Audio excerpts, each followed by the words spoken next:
terhormat pimpinan Puskesmas Tanjung Enim, dalam hal ini diwakili oleh Kepala TU Puskesmas Tanjung Enim, Ibu Nur Hasanah Sinaga. Yang terhormat Kepala Mutu Puskesmas Tanjung Enim, Ibu Dr. Hajah Siti Maisara. Yang terhormat Dokter Puskesmas, ini ada Dokter Pipit. Yang terhormat PJ Program. Hari ini kita rapat program bulan Desember, laporan program bulan November. Ada kawan kita kemarin melakukan kaji banding, yaitu program TB, nanti akan ibu dapat WELA yang akan pemaparan. Selanjutnya paparan Pisbon tiap-tiap program, ya, mulai dari Promkes, Kesga, P2P maupun PTM, ya, Gizi, Kesling, ya. Nanti dari RUK itu akan dibuat juga kerangka acuan, SOP, ya, itu daripada perencanaan P1. Kepada Ibu Kepala Mutu, Ibu Dr. Hajah Siti Maisara, Ibu Pujiati sebagai Kepala Program, dan juga rekan-rekan kita semua, Ibu Dipit, terima kasih atas kehadirannya hari ini. Semoga pertemuan hari ini kita membahas tentang permasalahan program kita yang akan menjadi bekal perencanaan di tahun 2022. Itu dapat menjadi pelajaran bagi kita bagaimana cara untuk merumuskan masalah. Dari Puskesmas Tanjung Enim yang dalam hal ini diwakili oleh Bu Nur Hasanah Sinaga, yang terhormat Kepala Program Puskesmas Tanjung Enim Ibu Pujiati, serta yang saya banggakan teman-teman pemegang program yang ada di PTD Puskesmas Tanjung Enim. Seperti sudah kita jadwalkan sebelumnya bahwa hari ini kita akan melaksanakan kegiatan seperti biasa rapat program, di mana pada jadwal di bulan Desember ini adalah kegiatan ini kita agendakan untuk melakukan upaya untuk perencanaan kegiatan, di mana nanti ujungnya terakhir adalah finalnya adalah masuknya perencanaan tiap program itu ke dalam RUK. Nanti fasilitas kesehatan permasalahannya, ya. Jadi program apa yang ada di kita itu kan kita yang tahu macam-macam kegiatan yang harus dilakukan, karena kan kita pernah pelatihan, jadi sudah ada target-target di perencanaan kegiatan. Misalnya untuk di KIA apa sih kegiatannya kan sudah tahu, ya. Nah, lihat bagaimana bandingkan antara target dan pencapaian. Ya, kegiatan, ya. Nah, masuk sini kegiatannya penyuluhan, stiker P4K, atau misalnya ya di Breskade atau kegiatan kelas ibu hamil, ya. Nah, di sini. Nah, baru buatlah tujuan melakukan kegiatan itu, siapa sasarannya, targetnya siapa, ya, penanggung jawabnya siapa, sumber dananya dari mana, agar seluruh pasien TB dapat diobati. Pencapaian eliminasi TB memerlukan komitmen kuat dari segenap jajaran pemerintah dan dukungan seluruh lapisan masyarakat. Didukung ketersediaan sumber daya, sarana, dan prasarana yang cukup. Ini target tahun 2021 sekarang dari Dinas Kesehatan, yaitu Kecamatan Lawang Kidul untuk suspeknya 1.318, sedangkan kasus penemuan 244. 1. Melakukan kunjungan rumah pasien TB. 2. Melibatkan kader TB untuk penjaringan suspek. 3. Nomor HPPJ program diberikan di Kades atau Lurah. 4. Para bidan desa diberikan stok pot dahak. Inovasi program TB Puskesmas Hujan Mas, yaitu anti maling. Anak positif TB, keluarga dan masyarakat dikunjungi. Puskesmas Hujan Mas yang bisa dicontoh: 1. Melibatkan kader-kader TB untuk menjaring suspek TB.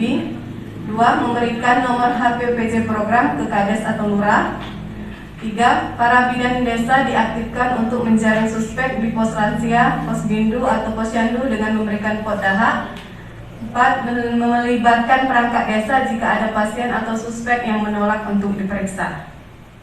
Assalamualaikum warahmatullahi wabarakatuh.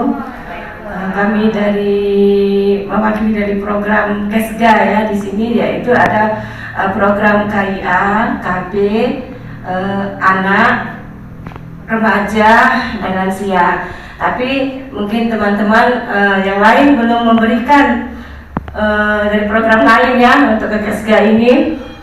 Untuk sementara ini kita bisa menjelaskan tentang dari program KIA.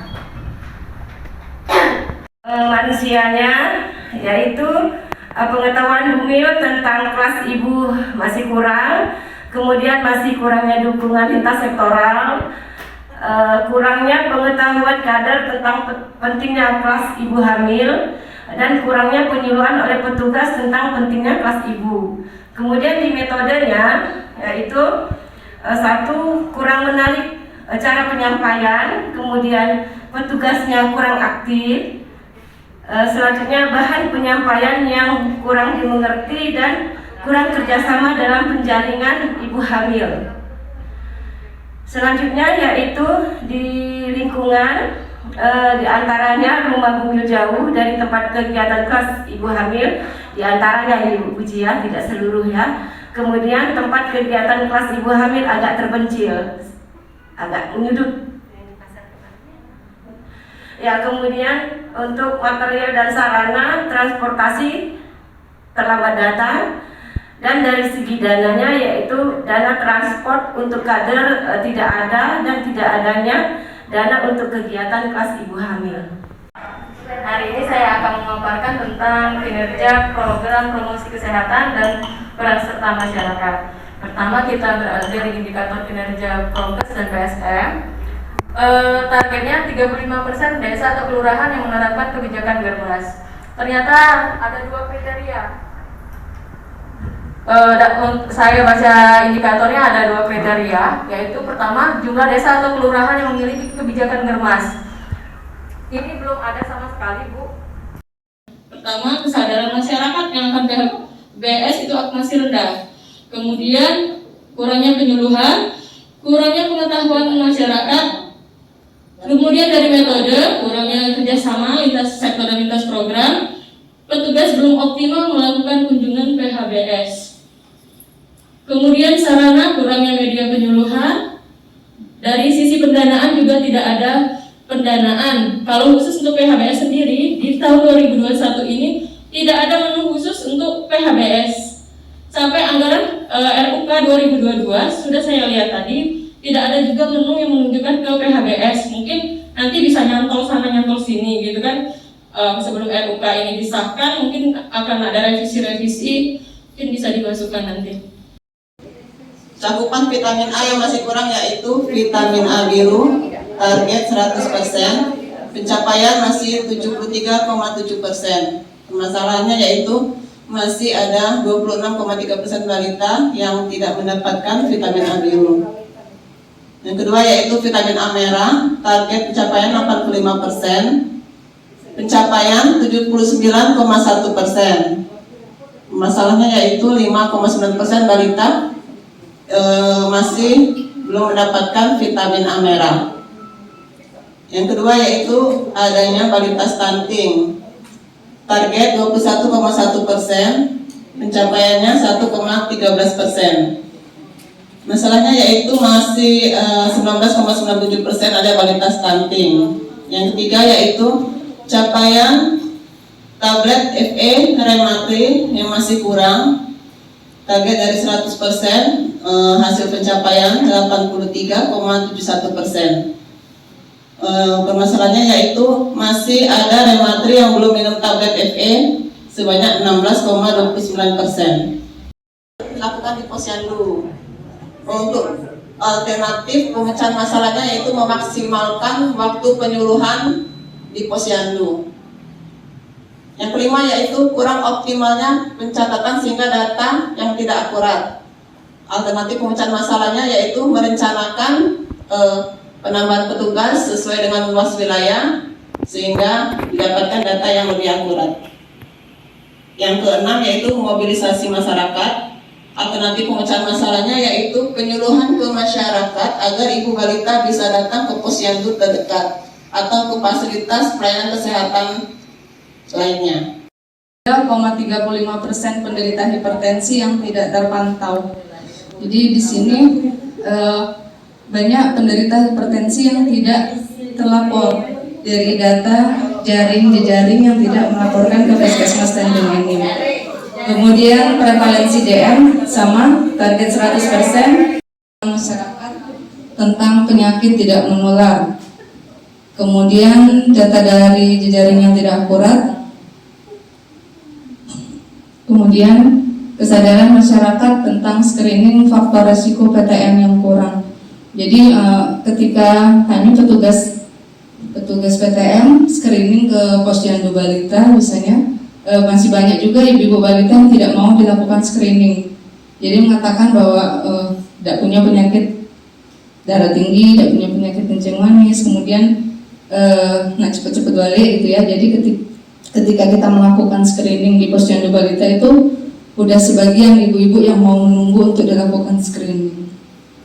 SD atau MI, SMP atau MTS, SMA atau SMK targetnya itu harusnya 100%.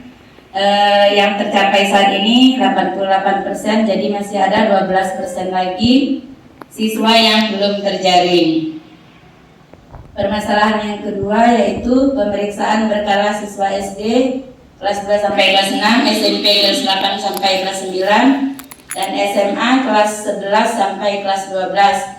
Ini juga seharusnya target 100%, tapi ini pencapaiannya 0%. Karena selama ini memang belum pernah dikerjakan. Saya berharap untuk tahun 2022 ini bisa dikerjakan. Masalahnya itu karena selama ini tidak tersedia dana dari BOK ataupun JKN. Mudah-mudahan di 2022 ini bisa kita laksanakan walaupun tidak 100% terlaksana. Paling tidak mungkin bisa 20 sekolah atau berapa sekolah yang bisa kita laksanakan pemeriksaan berkala. Sehat, targetnya 100%, pencapaian 96,8%. Jadi masih ada 3,2%. Mengawasi sarana sanitasi IKL masyarakat, itu IKL masyarakat dan di desa atau kelurahan. Itu target sasaran kalau di masyarakat sama dari Rinchan di Maspar kali 2 kali 100.000, jadi 1 juta. Jadwal TB2 dan TB4. Lokasi pelaksanaan 5 sarana sekolah. Ini kenapa saya sarana ya bukannya desa Bu ya, karena ya kami periksa itu langsung sarananya. Jadi belum tentu karena ada desa yang sudah 100%. Jadi ya, ini khusus untuk data yang desa yang masih kurang cakupannya. Jadi kami persyaratan. Wassalamualaikum warahmatullahi